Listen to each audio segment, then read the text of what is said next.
just got done riding the brand new refurbished Nibco Central Flyer. We're checking out one of the awesome places here in Michiana, over in Elkhart, is the Railroad Museum. And we have with us Brent, who's going to tell us a little bit more about the place. Right, yes. This particular train right here is an actual amusement train that was built around 70 years ago by the National Amusement Devices. We've had it totally refurbished by a local auto shop, and the mechanics were done by our central garage here in Elkhart. Wow. So this was all part of this total renovation. You'll see a new loading area, a station house that we're building, benches to sit on. We of course have plans for landscaping, perhaps a grassy area with a picnic table. Make this a real family-friendly area.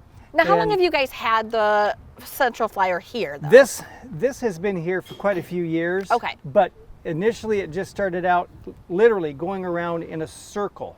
Right in here. It was just like a little carnival ride. So we've been upgraded. So it was upgraded later on by the city till probably about 1,000-foot, maybe 800-foot track, and then we expanded another 700 feet. So now we're at around 1,600 feet. The trip 2 times around takes around 10 minutes, something like that. And I love one of the things that you probably just saw too, but you gave a little bit more of the fun facts on the railroad route. Well, we try to make sure that this is more than just what I call a kiddie ride. Yeah. We want to make sure that people enjoy it, but we're a railroad museum, so I think we're kind of obligated to give people some history on how the railroads operated and what types of artifacts were useful along the way on the tracks. So tell us a little bit more about the artifacts that you'll see on the track. Well, we have, first of all, I guess in a way we'll call this an artifact. We've got a working crossing signal light and bell. Norfolk Southern actually donated the crossing signal lights, which was nice. And it came from the Elder crossing in Mishawaka area when they were redoing it. And then they also donated track signal lights down there. Those were just put in a couple weeks ago and so aren't operational yet, but at some point we'll get those all operating. And then we have some mile markers, original mile markers that were made out of kind of stone. We think it's limestone probably, or sandstone. Super cool. And then concrete markers that are landline markers along the way. And then a Godfrey conveyor down here, which is part of Elkhart history. Sure. And then as we come up the tracks, we're able to see some of the rolling stock we have and stop and talk a little bit about some of that as well. Now, for the museum here itself, I mean, we have a number of people who are interested in trains, I feel like, in the Michiana community. Why is it important to have a facility like this here? Well, particularly Elkhart, but this Michiana area, South Bend, Mishawaka, Elkhart, was a huge railroad intersection. Yeah. And in fact, in 1957, the rail yard, switching yard, was built and opened up in 1958, in March of 58. Oh, wow. So at the time was the largest classification rail yard east of the Mississippi in the U.S. Really? Now it's the second largest. So it is a Which is still fascinating, second largest. It's a major hub for railroad history, and having the museum next to the tracks here makes it more authentic, because people, if you're a train lover, you come to the museum, you can also see real trains going by as well. Which I love. When I pulled up, one of the trains was going by and everyone was getting out of their vehicle and just stopping and staring and taking pictures. Exactly. And that's so interesting and so unique that you have that experience to be able to watch the trains go by, but also experience the museum here too. Mm-hmm. I love that. Tell us a little bit more about what we can see when we're inside the museum. It's for everybody. Yes, it is. So we've got the outside stuff, but we also have the inside stuff. Other things on the outside, before I go inside, would be this steam locomotive here. This is fascinating. Yeah, this is a 3001. That's the road number. It's a Mohawk. New York Central called them Mohawks. It's a 482 configuration.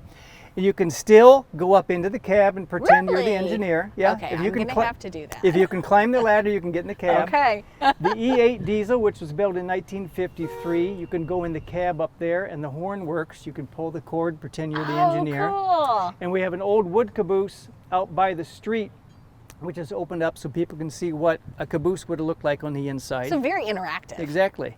Then when you go inside, we have your typical, I guess we'll just call it, displays and exhibits of railroad artifacts and information. Railroad history of Elkhart coming through here, when it started up to the present. And then we also have, for kids, we have interactive things as well. We've got what we call a kids zone, which has a play train, which has a bell and a whistle. They can go in and pretend they're putting coal in the boiler and whatnot. And then we have a Lego table they can play with, and several of those Thomas the Tank Brio wooden things that they can create their own tracks. Oh, neat. And we also have a very large O-scale model layout that we can run 5 tracks at a time on. And we've had people that will sit there for 20, 30 minutes and just watch the trains go by. Oh, I love it. So there's a little something for everybody of all ages and backgrounds. And especially for the train lovers, too. Yes. We also have 2 rental centers inside. This end of the building, the west end, has a large event space. You can hear them moving. There they are. It's live in action. Taking up a little slack going into the yard. Trains are now so long that even though the yard is several miles down, some of the trains are stopping here and switching further down. There are trains that can be up to 2 miles long. Oh my gosh. So I didn't realize that. That's why sometimes the tracks can get blocked temporarily. I'm sure people who drive through Elkhart know that. Yes, we have ways around. We have We a do. Benham underpass and a Prairie overpass. But we have a rental space here that can hold up to 80 to 100 people. Oh, wow. So if you wanted to do like a wedding here, Oh, sure. if you wanted to have a birthday party, or We've had graduation parties. We had a pop-up store event a couple years ago where we had a half a dozen pop-up stores in here, neat. and people would come and shop.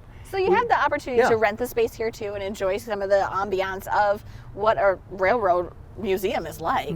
And I love that this is also outdoor, so people can actually walk in between here. Yes. And just for the mother in me, this is separated from the actual trains that are running by, right? Exactly. Okay. Yeah. There is a fence. Nobody's getting stuck underneath the train. No, Okay. there's a fence. Yeah. Okay, good. Yeah. Good. The most popular event space that we have, I think, is the observation car on the far end. It's an actual rail car built back around 1939, I believe, by Budd Corporation. And we have that with almost turned into like a dining area, and we have a lot of kids' birthday parties in there because they want to Nice. have a birthday party in a real train car. Yeah. And it's got windows. So during the party, when trains are going by, the kids rush to the windows and watch the trains go by. I love that. And then they can come out and they can And ride then the they come NIPCO out Century and Flyer. have a train ride, And this exactly. is really a project of the community. Oh, definitely. Yeah, we've had the city, of course, has pitched in quite a bit, helping get some things done. The museum is actually owned and operated by the city of Elkhart, but we have a 501c3 support group that raises funds for projects like getting this station house built. They also help to support part of the track, and we have a sign down here that basically shows all the corporations and businesses, whether it be NIPCO or Lippert and Thor and the Community Foundation of Elkhart County. I hate to start naming them because I know I'm going to leave some out, but it's all on the sign. Maybe you can take a picture of the sign and show people and that, so that no one gets left out. But it is really a community thing, and this, I'm sure people come from all over the country to see what you have to offer here. Actually, even all over the world. We've gotten some from the Ukraine, believe it or not, Australia.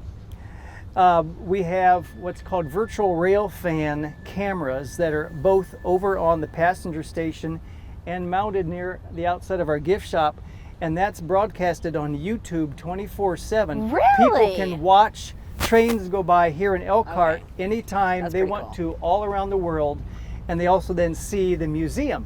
So we've had people who have from, whether it be Oregon or California or whatnot, they're coming through and they know about the museum because they've been on virtual rail cam, and so they'll stop.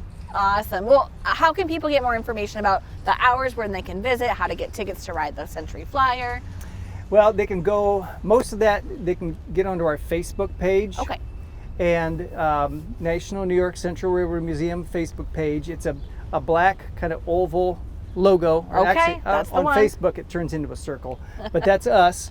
And we post updates, that type of thing on there.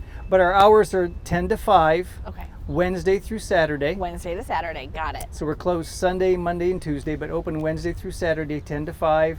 And sometimes we have special events, like in August we have a Rock in the Rails event, which they'll bring in live Ooh. bands and have food trucks in here. Oh, I That's like that. August 24th. We Okay. have a big Halloween trunk or treat event. Even better. And last year we had over 400 people show up on one day for our trunk or treat. We ran this train non-stop for 5 straight hours. Oh my gosh. People just kept coming and coming.